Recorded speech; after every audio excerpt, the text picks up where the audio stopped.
I remember my DS metaphorically breastfeeding me gameplay of Pokemon Diamond as a kid. And it tasted so good.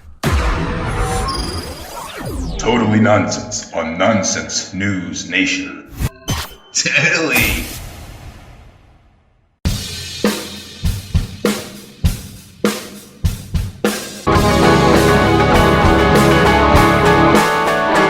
Welcome back, ladies and gentlemen, boys and girls, kids and cadets, to another riveting edition of Totally Nonsense on Nonsense News Nation.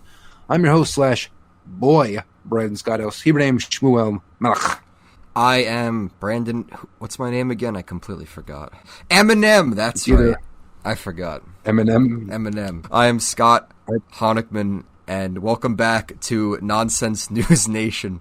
We're happy to be back. We're happy to stand up for Slim Shady himself. He's too busy hiding in the corner because he made that Venom rap, and he knew it was bad, so he's hiding right now. But we'll stand up for him. He was spitting bars like a king cobra spits venom. Speaking of spitting, we here at Nonsense News Nation like to spit nonsensical news stories that we find online, and we're going to do just that. And Brandon, do you mind if I take it away? I'll resist the urge to get offended. You can continue. So, ladies and gentlemen, this week we're going to talk about a couple stories, and then me and Brandon are going to talk about the new Pokemon games that were announced, because there were more than one. Before we do that, let us talk about what they're going to change the name of breast milk to. So, I found this story here on local12.com, and listen to this headline. This headline reads, Health experts push to swap term breast milk with chest milk. And the picture on the article is a baby getting getting chest fed. Well, I said Otis the cow from back at the barnyard, because if you know, in barnyard there are male cows. We talk about this every week. But in biology, there aren't male cows that are called bulls. They don't produce milk, but Otis produces milk. All the male cows in barnyard have udders. It's really strange. No. It's not accurate. It has chest milk. It is accurate.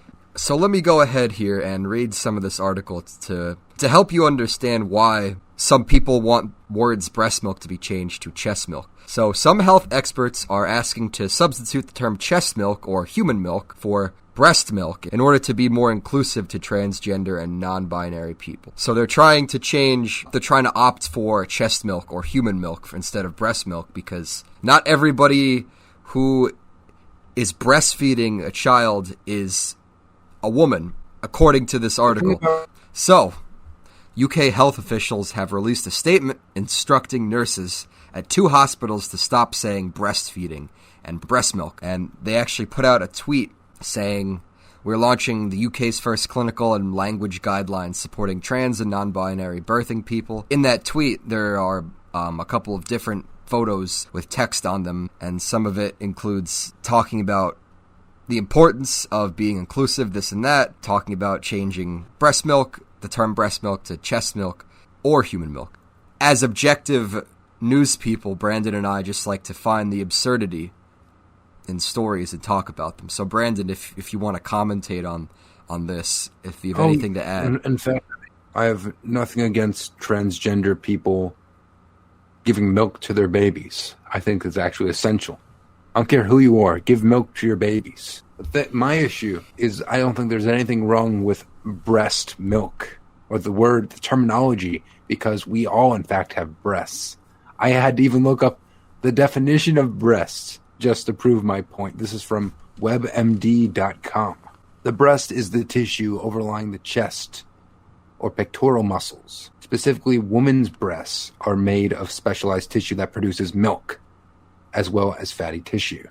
The amount of fat determines the size of the breast. Is it fair to say that men to an extent, or any human to an extent, has a breast? Think of it also like this. Everybody has some level of estrogen in their body, the hormone that is responsible for producing breasts. So if we're all carrying the hormone to create breasts, doesn't that mean we all have the potential to have big mommy milkers? One can dream. Or one can get estrogen injections. Listen, women and men both can get breast cancer. Men don't just get chest cancer. And those who are non-binary and transgender, they can all get breast cancer because they all have breasts. Because it's a human thing. You know what? This kind of brings back memories of Pokemon when we talk about breast milk. I remember my DS metaphorically breastfeeding me gameplay of Pokemon Diamond as a kid. And it tasted so good. It was nutritious. It made my bones strong. And for years, we wanted a remake of Diamond, Pearl, or even preferably Platinum, which came out, I believe, back in 2007, maybe. And every generation of Pokemon prior has had a remake. There was speculation that Diamond and Pearl would get remade onto the Switch.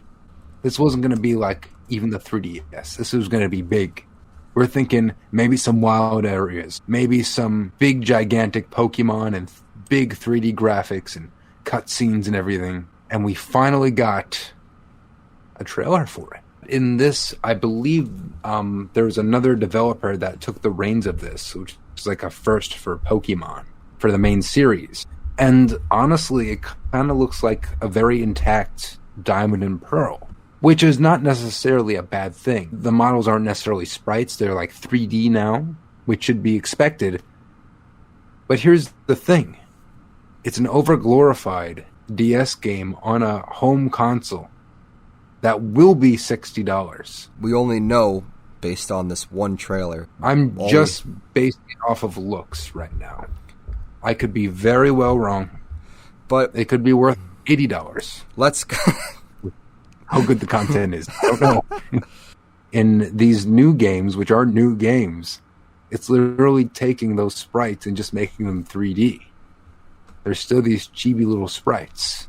I have no problems with it, but it's probably going to be $60. Probably, because they know they can get away with doing that, and they've done it before with Let's Go.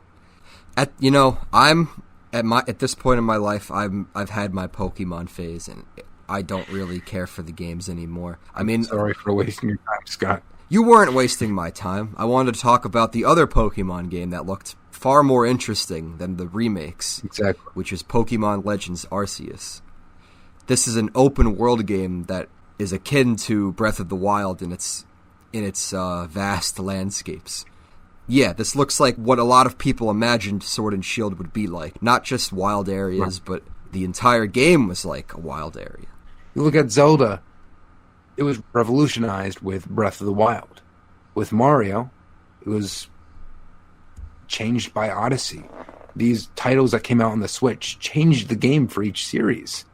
And then Sword and Shield came out, and it was just very lazy and bare bones.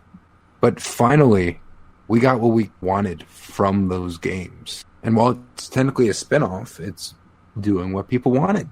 And in your own words, Scott, what did people want? They wanted a vast open-world Pokemon game where, of course, there were routes, and of course there were adventures to be had with a group of people, sticking to the old Pokemon formula with gyms and such. But on the flip side, a classic RPG adventure game. The best I can do is compare it to Breath of the Wild, where you explore like dungeons, or maybe you could call them gyms in Pokemon, explore different stuff, like trials and stuff like that. Everything in a handheld Pokemon game is so confined to one area. Right. It's so linear, which is not a problem for a Game Boy or a DS, but when you have technology like the Switch, you want to be more daring. The Pokemon Company, which is one of, if not the most successful fictional franchise, I think it is the most. I'm pretty sure it's the most famous media franchise on Earth. It should be putting everything into these games, but they generally don't, because they could still make a lot of money from it and spend less as a result, most likely. Sword and Shield was disappointing, to a lot of fans. It was still a fun Pokemon game. It still felt like Pokemon, but fans expected a lot more. Fans were promised a lot more. I think what we're really trying to say is Spongebob Surf and Skate needs to be remastered. It's about time. Battle for Bikini Bottom sold so well, and why not take the greatest and best-selling SpongeBob game, Surf and Skate, and modernize it and remaster it and introduce a whole new generation to the bliss and zen that people experience while playing SpongeBob Surf and Skate. People who have played SpongeBob Surf and Skate statistically have reported to have physically left their bodies. They did a study where 100 people were given 2 tabs of acid and 100 people were playing SpongeBob Surf and Skate. All of the 100 people playing SpongeBob Surf and Skate reported feeling better and being more in touch with the natural world than those who took the acid. That's just science. That's not me. That's science. That's data. That's hard data. There's actually another report. I don't know if you heard about this. So scientists, they made these 2 artificial genocides. Of course, the people in the study didn't know it was artificial, so they thought they were experiencing a true genocide.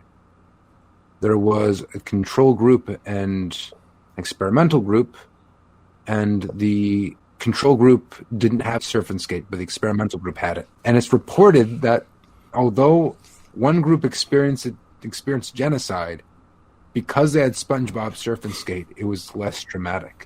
You know how people who are victims of some sort of tragedy, you see them in the ambulance with a blanket and hot chocolate? We need to remove that practice and give people who are victims of traumatic events a copy of SpongeBob Surf and Skate and a Nintendo DS. Imagine a cop just consoling like little Bruce Wayne's parents died. Gives him a blanket and a Nintendo DS with SpongeBob Surf and Skate. Here you go, kid, play. And from that moment on, Bruce Wayne became Batman. You know, it has a 1 out of 5 on GameStop, but a 91% fan likability. It's kind of like how critics hated the DC films, but there were people that defended them and loved them. We could do this all day long, but we have to eventually stop talking about the greatest video game ever crafted by human hands. There's some other news I'd like to quickly bring up. They're bringing back Total Drama Island to HBO Max. You remember Total Drama Island, Brandon? Totally. It was a show that really captivated young people, myself. When I was a kid when the first season came out. And us kids it's a goofy show. It's very goofy. About these teenagers on this reality show on an island. They're trying not to be booted off. They're trying to become the winner of Total Drama Island and get money or something like that. But you cared about the characters, and people at school had predictions of who would win. So there was a fan base. Again, I was a fan when I was, I think, 10 or 11. But apparently there are going to be not 1, but 2 new seasons of Total Drama Island coming to HBO Max, and nobody knows anything about them. What I think they might do is, since they're having 2 seasons, they might have a season with all new characters, and then another season with returning favorites. Anyway, Scott, I think this podcast went absolutely nowhere. Well, this was one definition of fun. We hope you enjoyed the podcast. We are on Spotify, iHeartRadio, Stitcher, Anchor, TuneIn, SoundCloud, and YouTube. We have a Facebook, Twitter, and Instagram. We post every now and then. And if you want to contact us personally and talk about SpongeBob, surfing, and skating with us all at the same time, you can contact us at nonsensenewsradio@gmail.com. That is nonsensenewsradio@gmail.com. Also, check out our website, nonsensenewsnation.com. A lot of nonsense, a lot of news across the nation. We'll see you next time. Peace and love. Goodbye.